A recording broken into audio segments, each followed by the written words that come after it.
Halo teman-teman, perkenalkan nama saya Gabriela Tamanurung dan di sebelah saya Dan saya Muhammad Arif. hari ini kami akan membahas tentang apa itu rangka batang.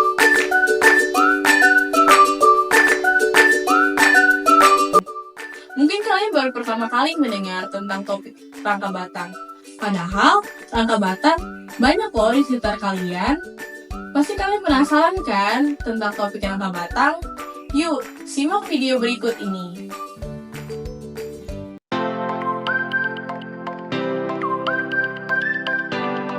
Pengertian rangka batang. Rangka batang atau trus adalah suatu konstruksi yang terdiri dari sejumlah batang-batang yang disambung satu dengan yang lain pada kedua ujungnya, sehingga membentuk suatu kesatuan struktur yang kokoh. Rangka batang terdiri dari M atau batang dan sejumlah R atau reaksi perletakan, dan J atau join atau titik puhul. Pada tahun 1518 sampai 1580, seorang arsitek bernama Andrea Ballio yang berasal dari Italia memberikan gambaran mengenai struktur rangka batang dengan rangkaian pola segitiga yang benar dan mengetahui bagaimana cara struktur tersebut memikul suatu beban. Setelah itu, rangka batang mulai digunakan pada konstruksi besar, misalnya gedung-gedung bangunan. Akan tetapi, hal ini tidak memberikan pengaruh apapun pada inovasi struktur. Para ahli jembatan pada abad ke-19-an yang mulai secara sistematis mempelajari dan bereksperimen dengan potensi rangka batang. Hal ini dilakukan karena meningkatnya kebutuhan transportasi pada saat itu. Bentuk rangka batang sederhana yang paling stabil adalah segitiga.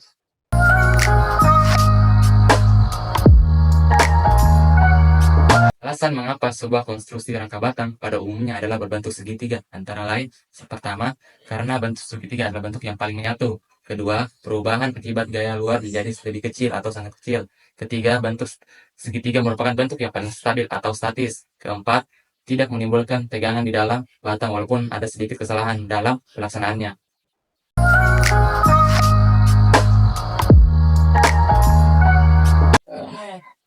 Klasifikasi dari rangka batang. Klasifikasi dari rangka batang merupakan menjadi dua, yaitu yang pertama, rangka batang pada jembatan. Rangka batang pada jembatan sendiri pun terdiri dari banyak jenis, yaitu yang pertama ialah prat. Prat memiliki batang diagonal yang cenderung miring ke arah bawah dari tengah jembatan ke arah tumpuan. Yang kedua ialah hoe. Kebalikan dari prat, hoe memiliki batang diagonal yang miring ke atas dari tengah menuju ke tumpuan. Yang ketiga ialah waren. Waren terdiri dari segitiga sama sisi yang tersusun secara bergantian tanpa batang vertikal. Dan yang keempat yaitu rangka K. Rangka K adalah batang diagonal membentuk pola seperti huruf. Yang kedua, rangka batang untuk atap. Rangka batang untuk atap tersendiri juga memiliki banyak jenis. Yang pertama ialah wing. Wing memiliki elemen diagonal yang membentuk segitiga kecil di dalam rangka. Yang kedua, waren. Waren terdiri dari segitiga sama sisi yang tersusun secara bergantian tanpa batang vertikal. Yang ketiga, bowstring. Rangka ini memiliki batang atas yang rampung seperti busur, sementara elemen-elemen diagonal menyokong di bagian bawahnya. Yang keempat, yaitu skisor. Skisor memiliki dua elemen diagonal yang saling bersilang di tengah, memberikan atap interior dengan plafon berbentuk miring.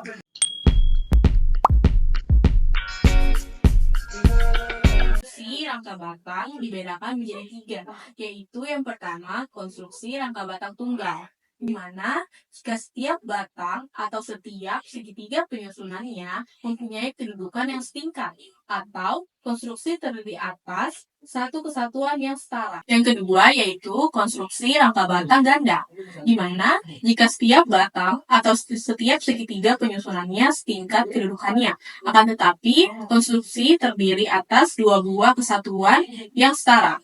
Yang ketiga, konstruksi rangka batang tersusun, di mana jika kedudukan batang atau segitiga penyusun konstruksi ada beda tingkatannya. Dengan kata lain, konstruksi terdiri atas konstruksi induk dan konstruksi anak.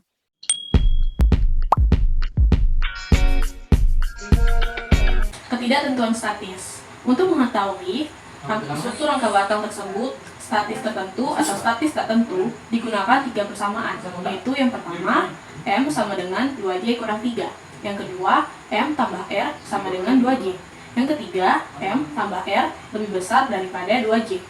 dengan M yaitu batang, R yaitu jumlah reaksi, dan J yaitu merupakan jumlah daripada titik buhul. Bila jumlah batang M pada suatu konstruksi lebih besar daripada persamaan M sama dengan 2J kurang 3, maka konstruksinya adalah statis tak tentu. Besarnya derajat ketidaktentuan statis atau biasa yang disingkat DKS ditunjukkan oleh kelebihan batang pada konstruksi tersebut.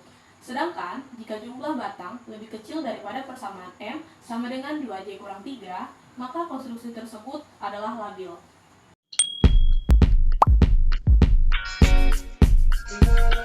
Aplikasi rangka batang. Nah, seperti kita lihat di sini, yaitu tower telekomunikasi. Kenapa dia gunakan struktur rangka batang? Karena kekuatan dan stabilitas, efisiensi, distribusi beban, tahan lama dan tahan karat, konstruksi, modular, efisiensi biaya, dan ringan dan fleksibel tentunya. Aplikasi rangka batang yang kedua yaitu di jembatan. Jembatan menggunakan struktur rangka batang karena beberapa alasan teknis dan fungsional yang menjadikannya sangat efisien dalam untuk menahan beban dan tekanan. Adapun manfaatnya yaitu distribusi beban yang efisien, kekuatan tinggi dengan bobot yang relatif ringan, ekonomis dalam penggunaan material, fleksibilitas dalam desain dan konstruksi, kestabilan terhadap gaya luar, perawatan lebih mudah, dan tahan lama dan kuat. Rumah. Kenapa menggunakan rangka batang? Karena rumah menggunakan rangka batang karena beberapa alasan teknis dan ekonomis yang membuatnya menjadi pilihan yang tepat untuk struktur atap. Adapun manfaatnya yaitu distribusi beban yang efisien, ringan tetapi kuat, hemat material, kemudahan dalam konstruksi, fleksibilitas desain, tahan terhadap gaya eksternal, ekonomis, dan perawatan yang mudah. Aplikasi rangka batang yang seterusnya. Sekian dari materi kami. Kalau ada sumur di ladang, boleh kita menumpang mandi. Kalau ada umur yang panjang, boleh kita berjumpa lagi. Saya Gabriela Inta Manurung. Dan saya Muhammad Aril. Sekian dan terima kasih.